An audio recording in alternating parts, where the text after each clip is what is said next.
Welcome to G Fun Facts Online. Let's get right into it. Have you ever considered that the simple, rhythmic act of walking could actually sharpen your sense of hearing? It sounds like a stretch, but it's the compelling conclusion of a growing body of research into a phenomenon called auditory-motor synchronization. In simple terms, this is the brain's remarkable ability to coordinate our movements with the sounds we perceive. It's why we can't help but tap our feet to a good song. And it might just hold the key to enhancing our hearing, helping us communicate in noisy places, and even slowing down age-related hearing decline. Today, we're going to unpack the intricate neural mechanisms that link our ears to our feet, and discover how every step we take can be a step toward a more vibrant and acute auditory world. At its core, auditory-motor synchronization, or AMS, is the process of aligning our rhythmic movements with an external auditory beat. This ability is not just a learned trick, it's a fundamental human skill, deeply embedded in our neural architecture. The human brain is uniquely predisposed to find and synchronize with a beat, a trait that some scientists propose is a prerequisite for our capacity for music and even language. The magic behind this synchronization lies in a concept called neural entrainment. Imagine a wall of pendulum clocks, all swinging at slightly different times. Over time, they will gradually synchronize their swings. Our brain does something similar. Neural entrainment is the alignment of the brain's own rhythmic electrical activity, its brain waves, with the rhythm of an external stimulus, like a musical beat. When we listen to a rhythmic sound, our auditory cortex doesn't just passively receive the information. It actively synchronizes its firing patterns to the incoming rhythm. This synchronized activity then ripples through a network of brain regions, creating a powerful link between what we hear and our capacity to move. This coordination is not the job of a single brain region, but a whole orchestra of interconnected structures. Neuroimaging studies have identified a core network of brain areas crucial for this process. First, there's the auditory cortex in the temporal lobe. This is the primary processing center for sound, where the initial entrainment to a rhythm takes place. Then you have the premotor cortex and the supplementary motor area, or SMA, in the frontal lobe. These are involved in planning and sequencing movements. When you hear a beat and prepare to tap your foot, these areas are busy preparing the motor commands. The SMA is especially important for internally generated rhythms. Deep within the brain, the basal ganglia are critical for motor control, learning, and the perception of a beat. They're heavily involved in generating a rhythm internally, which is why they're active when we continue to tap a beat, even after the music has stopped. Finally, at the back of the brain, the cerebellum acts as a master of timing and coordination. It fine-tunes our movements to match an external beat with incredible precision. Together, these regions form a dynamic circuit that allows us to not only perceive a rhythm, but to anticipate it and synchronize our actions with it. And it's not a one-way street. The motor system talks back to the auditory system, influencing how it processes sound. This intricate neural choreography is what allows for the seemingly effortless synchronization we experience when we walk in time with music. But as well, this connection has profound implications for our everyday auditory experiences. For a long time, the prevailing wisdom in neuroscience was that when we move, our brains suppress sensory information, including sound, to prevent us from being overwhelmed by self-generated noise like our own footsteps. While the brain does learn to dampen predictable sounds, recent research has unveiled a far more nuanced reality. The act of walking, it turns out, can actually enhance our hearing in a dynamic and intelligent way. A groundbreaking study published in the Journal of Neuroscience provided compelling evidence. Researchers had participants walk along a figure-8 path while listening to rhythmic tones and wearing a mobile EEG system to measure their brain activity. The results were striking. The brain's entrainment to the sounds, a measure of how well the neural populations were synchronizing with the auditory stimuli, was significantly stronger when participants were walking compared to when they were standing still. This suggests it's not just moving our legs that sharpens our hearing, but the purposeful act of moving through space. This enhancement is accompanied by a cascade of changes in brain activity, One key finding is the reduction in what are called alpha brain waves in the visual cortex during walking. Alpha waves are typically associated with neural inhibition, or a kind of idling state. A decrease in their power suggests that the brain is releasing the brakes, freeing up cognitive resources that can then be allocated to other tasks, including auditory processing. But the most remarkable finding was how the brain's auditory processing dynamically shifted with the direction of movement. As participants walked along the curved parts of the figure 8, the researchers observed a systematic modulation of auditory entrainment. When turning right, the brain initially prioritized auditory input from the right ear before shifting its preference to the left, and vice versa when turning left. This suggests our brains are actively and predictively adjusting our auditory attention to survey our environment as we move, likely to optimize our navigation and awareness of our surroundings. Furthermore, the study introduced an element of surprise by playing unexpected bursts of white noise. The brain's reaction to these surprising sounds was more pronounced during walking, but only when the noise came from the periphery, or one side. This heightened sensitivity to peripheral sounds during locomotion could be a crucial survival mechanism, allowing us to react more quickly to unseen events or potential threats. In essence, walking transforms our brain into an active listening device.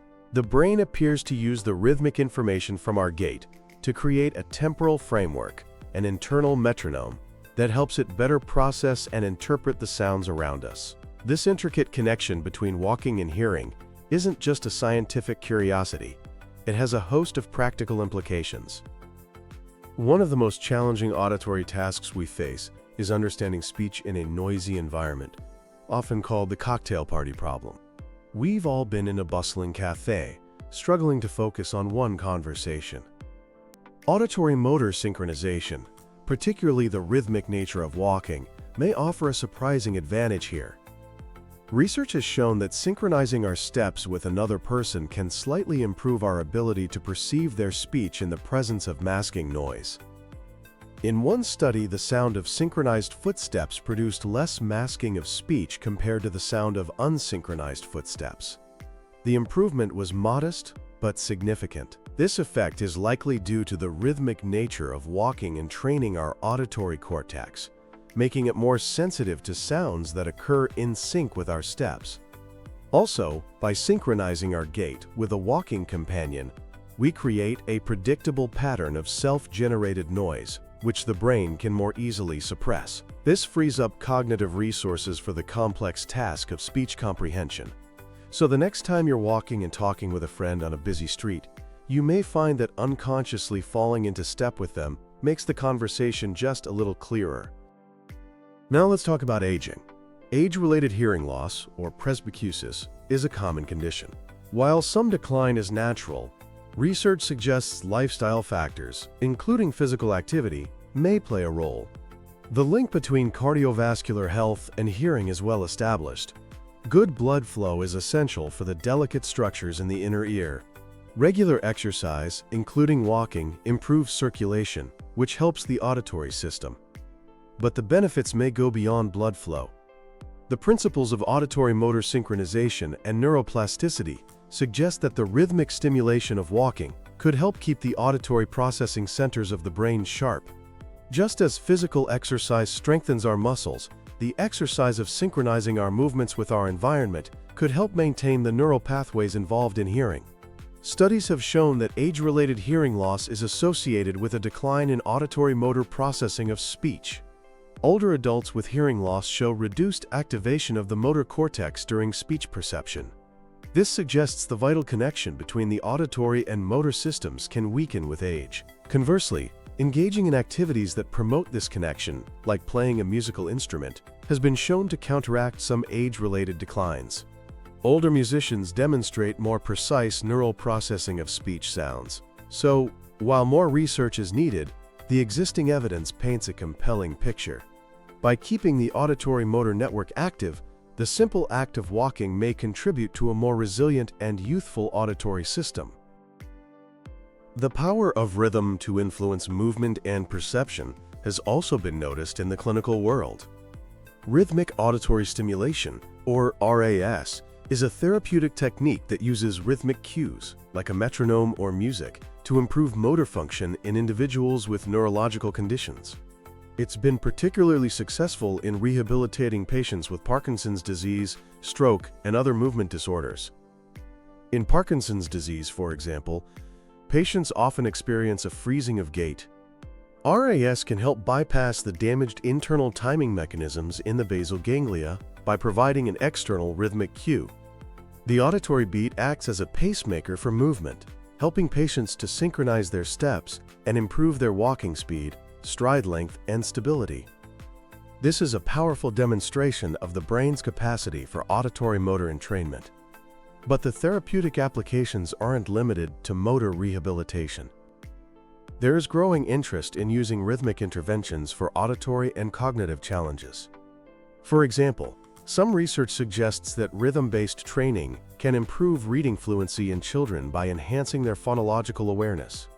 The principles are also being explored in hearing rehabilitation. Listening walks, where individuals consciously pay attention to the sounds in their environment while walking, are a simple yet effective exercise for children with hearing loss. For adults, exercises that involve walking and listening can also be beneficial. This could be as simple as walking to the beat of music, or trying to identify different sounds in a park while maintaining a steady pace. These activities provide both physical exercise and a workout for the auditory system. This profound link between hearing and movement is not a recent development. It is a primal connection deeply rooted in our evolutionary history. From an evolutionary perspective, linking sound with movement provided a significant survival advantage. Hearing is crucial for detecting prey and predators, and the ability to quickly localize a sound and initiate a motor response is essential for survival. The close proximity of the hearing and balance organs in the inner ear is a testament to this ancient alliance. The evolution of bipedal walking in our early ancestors may have further strengthened this connection. The rhythmic and predictable nature of walking provided a constant stream of sensory information that could be used to fine-tune our perception of the environment. The foundations for this are laid down early in life. Even infants synchronize their body movements with their own vocalizations and with external sounds like speech and music. This early coordination is thought to play a crucial role in pre-verbal communication and the development of language. While some people are naturally better at keeping a beat, the good news is that these skills are not fixed. Research consistently shows that auditory-motor synchronization can be improved with training. This suggests the brain's ability to link sound and movement is highly plastic and can be shaped by experience. So, how can you use this science in your daily life? Here are some practical steps. First, walk to the beat. Choose music with a clear, steady rhythm. The goal is to synchronize your steps with the tempo. This makes walking more enjoyable and provides a rhythmic stimulus that can help entrain your brain. Second, try a listening walk. As you walk, consciously pay attention to the sounds around you. Try to identify different sound sources, their direction, and their distance. This sharpens your auditory attention and discrimination skills. Third, vary your auditory landscape. Don't just stick to the same walking route. By varying your environment, you expose your auditory system to a wider range of sounds, from birds in a park to the hum of traffic in a city. This helps keep your auditory processing skills sharp and adaptable. Fourth, incorporate other rhythmic exercises like dancing, drumming, or even simple clapping exercises. The key is to synchronize your movements with a rhythmic auditory cue. Finally, practice mindful movement. Pay attention to the sounds of your own movements, the rhythm of your footsteps, the sound of your breathing. This can improve your body awareness and strengthen the connection between your motor actions and your auditory perception. The study of auditory-motor synchronization is a rapidly evolving field. The advent of mobile neuroimaging technologies is allowing researchers to study brain activity in real-world settings, providing unprecedented insights. Future research will likely delve deeper into the specific neural mechanisms that underlie the sharpening of hearing during locomotion. In conclusion, the intricate dance between hearing and movement is a testament to the brain's remarkable capacity for integration and adaptation. The simple rhythmic act of walking is not just a means of getting from one place to another. It is a dynamic process that actively shapes our perception of the world. With every step we take, we are engaging in a form of active listening, our brains fine-tuning our auditory system to the rhythm of our own bodies and the soundscape of our environment. The science of auditory-motor synchronization offers a new appreciation for the simple act of walking, transforming it from a mundane activity into a powerful tool for sharpening our hearing and promoting lifelong brain health. As we continue to unravel the mysteries of the brain, one thing is becoming increasingly clear. The path to a sharper mind and a more vibrant sensory world may be as simple as putting one foot in front of the other and listening to the rhythm of our own lives. Thanks for tuning in to G Fun Facts Online.